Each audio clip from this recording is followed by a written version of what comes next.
Di ko man alam ang iyong nararamdaman.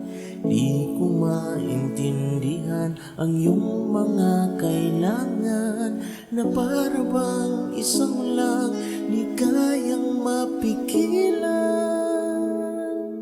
Sumakit man itong mga tenga ko, nang dahil sa pasigaw na boses mo, mahal.